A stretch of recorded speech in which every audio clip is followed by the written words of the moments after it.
Stay tuned. We'll have a look at that full forecast coming up. And for real-time updates on the weather in your neighborhood, make sure to download the KATC TV3 weather app. You can find it for free in your app store. Strolling through the parks in Jeanerette just got better. I'm Anna Fisher, your Iberia Parish reporter, here at King Joseph Park and City Park to take a look at some new additions. I'm totally excited. We got blessed to have this grant come through, and we went to work right away on it. 2 parks, 1 city, $400,000 to make improvements. It's really nothing out here for the kids to really do out here. Back in April, I spoke with several residents of the community who voiced concerns over the quality of King Joseph Park. What do you think of the park? Not good right now. The bathrooms be locked. So how could they bring their children use the restroom if they have the restroom locked? After receiving grant funding, some improvements have been made in the time since. Well, actually, it's all part of the Love Louisiana Outdoor Program project that we've been part of, actually, almost 3 years. According to the Louisiana Community Development Block Grant, the Love Louisiana Outdoors Program specifically focuses on municipalities and parishes with at least 51% of the population below the poverty line. New playground equipment, new outdoor exercise machines, a concrete sidewalk, 2 pavilions, 2 barbecue pits, and tables have all been added to King Joseph Park. Basically, $200,000 was spent over at here at King Joseph, and $200,000 of the grant funds was spent at City Park. Lifelong resident Daniel Freeman says he's glad kids will have more to do now. More princes and princesses, little kids gonna be able to come and play and go on the backside, and that's excellent. If you go around, a lot of people love Jeanerette, and we love our surroundings. Improvements to the King Joseph Recreation Center, like painting and ceiling, will be budgeted in the coming year. Mayor Bourgeois says the park just needs a couple more new additions before it's open for business. For more information, you can go to KATC.com or download our mobile app. Reporting in Jeanerette, I'm Anna Fisher, your Iberia Parish reporter, KATC TV3.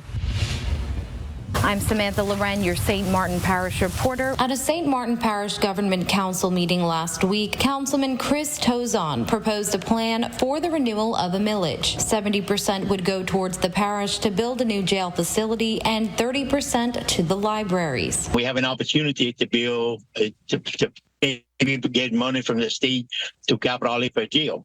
But the problem is it's going to be about $40 million for jail. And we need to come up with a 25% match, would be $10 million. So with the money they have in the bank, there's $13 million. So we can't use that money anywhere else because it was collected directly for the libraries. So we looked at the millage, and with a 70-30 split that we can do, 70% of the millage going toward the funding of the cost of a new jail, it would totally fund everything we need. Parish President Pete Delcom says in addition to this millage, 7 others will also be on the ballot. Cecilia's Brent Gordon was pivotal in helping lead the Dogs to success last season. A threat on both sides of the ball. He tells me he's just different. A difference maker that he is, he looks to steer the ship back down I-10 in December. There's not a lot of two-way players for Cecilia, but senior Brent Gordon isn't your everyday athlete. Yeah, I just got tired of sitting on the sideline, really. And then I started focusing more on like the playbook, you know what I'm saying? I started learning my position, and I just grew faster than most people that was in my position, so that's why I was able to start as the first. Gordon plays both wide receiver and defensive back for the Dogs. As a 4-year starter, he believes his ability is what makes him dominant.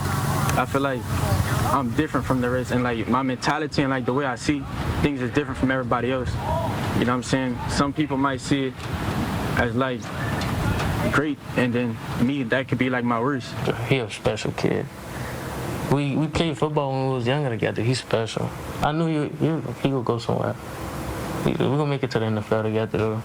Last season, Gordon was a hawk in the defensive backfield, but shined on the offense as well, where he totaled 550 all-purpose yards with 6 scores. He was also named first-team All-State, a goal that he's looking to repeat in 2024. It's that resume that interests teams like Southeastern, Northwestern State, and Arkansas State, but Gordon has committed to taking his talent down the street to Louisiana. He talked about, like, the benefits of, like, you know what I'm saying, me being there and, like, how it helped them and, like, the role that I'll be playing. Gordon played through a nagging shoulder injury last year, immediately got surgery after the season, and rehab for 6 months. That was a major step back for me. And I didn't really get back in the lab until, like, probably, like, April, May. All things considered, he's anxious to showcase his play in 100% full health. And, of course, lead the Dogs back to the state championship. I'm real hungry. You know, I promised in the interview after the game, I promised the city that we're going back and we're going to get that ring. So I'm going to make it happen. And though Gordon is playing both sides of the ball for Cecilia to conclude his senior season, he'll strictly be listed as defensive back for Louisiana in 2025. Como is trying to turn things around after going winless in 2023. I'm Jamarcus Fitzpatrick with a preview of the Spartans coming up. Welcome back, Acadiana. We are not dealing with any severe weather as of now, but we do still have a few showers ongoing in St. Martin Parish, even far south into Iberia. But luckily, we'll see some drier conditions ahead for tonight and early Friday. But let's head over to the green screen to take a bigger look at what actually happened earlier this evening. So we had a lot of thunderstorms coming out of Mississippi into Baton Rouge, and these storms crossed over Interstate 10 and moved further south and closer to the Gulf Coast. So multiple severe thunderstorm warnings were issued for strong winds and small hail, and even for St. Landry and Lafayette Parish, a cluster of thunderstorms bubbled up and remained stationary, causing heavy rainfall, a lot of thunder, and frequent lightning earlier, but it has since calmed down. But we did have a lot of rainfall pushed through in a short amount of time, between 1 to 2 inches of rainfall in parts of St. Martin and Lafayette earlier this evening, with higher rainfall amounts off towards eastern Louisiana. But we only had one storm report that was in Lafayette Parish for strong winds. A tree was down on Orangewood Drive earlier this evening. But other than that, we didn't have any storm reports, but we did have a lot of lightning that caused a few power outages, but that has since improved earlier. Now, as far as the next couple of hours, will be very much dry across Acadiana headed into early Friday. Very nice for that morning commute. But of course, afternoon showers and thunderstorms are back again during the afternoon and early evening. But once we lose that daytime heat and drying out for Friday night into Saturday. So as far as heat advisories, we have a fourth one of this week coming up tomorrow. Heat index values up to 115, and this goes for all of Acadiana tomorrow as well.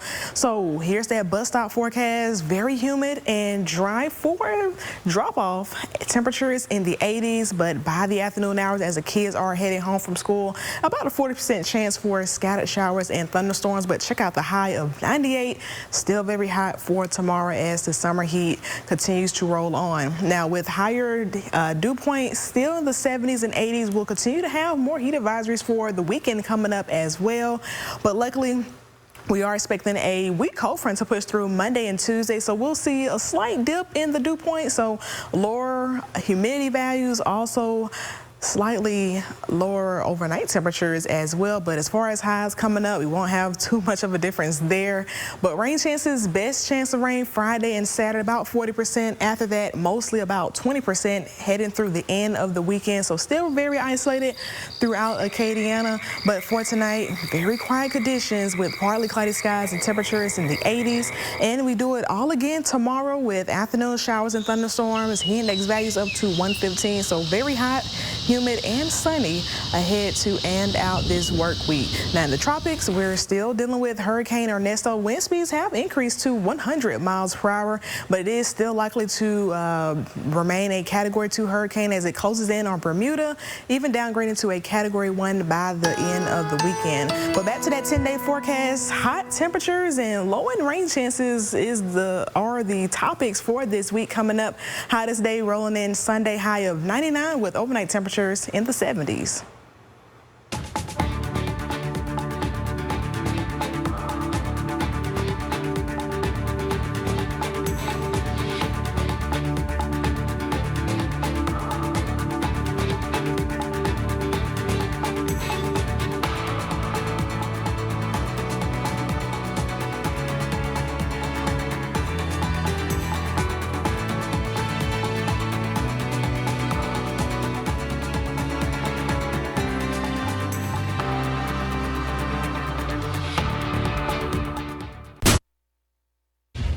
I'm Nathaniel Reed with a look at some of today's top stories.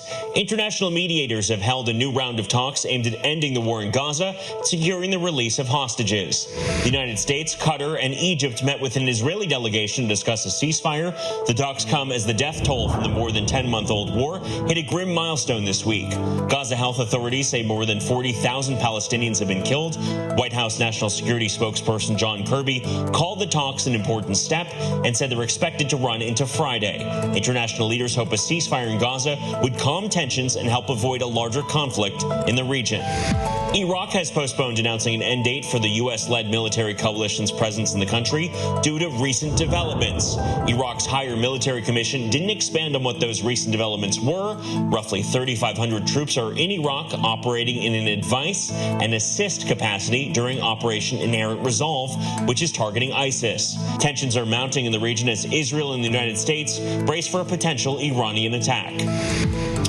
5 people have been charged in their role for the death of Friends actor Matthew Perry. Those charged include Perry's assistant and 2 doctors. U.S. Attorney Martin Estrada says the doctors preyed on Perry's history of addiction and gave him ketamine in amounts they knew were dangerous and then tried to cover it up. One doctor even wrote in a text message, "I wonder how much this moron will pay." Perry paid the doctors about $55,000 in cash in the 2 months before his death. Some of the charges in this case carry life sentences.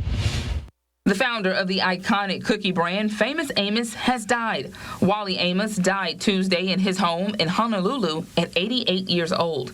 His children say Amos died from complications of dementia. Amos opened his bakery in 1975 in L.A., selling bite-sized chocolate chip cookies using a family recipe. In a 1991 interview, he said it was never just a business, but wanted to have fun doing something he loved to do. From there, it became the cookie empire that we know and love today. I'm John Matarese. Mortgage rates are down and they could continue to fall as the year goes on. So should you buy now or wait for lower rates? That story coming up. Mortgage rates are finally trending down, and they're expected to continue dropping the rest of this year. Well, now buyers have to decide if they want to wait for those lower rates, but that could mean losing out on a home you've just fallen in love with. Welcome to my home. Shauna Green is bursting with pride. It has an open concept, and I love that. Having just purchased her first home with her fiancé. How do you like being a homeowner? I love it. She almost didn't get here because mortgage rates around 8% last fall were too high for their budget. When it was high, we was like, oh yeah, this wasn't a good time for us. But with rates down to their lowest level in more than a year, buyers like Shauna can make their dream happen. We actually got under 7, and that was important for us. These hardwood floors are in really good shape. Realtor Michelle Sloan is starting to see buyers come off the sidelines. A lot of buyers were so tired and sick and tired of looking at what their payments were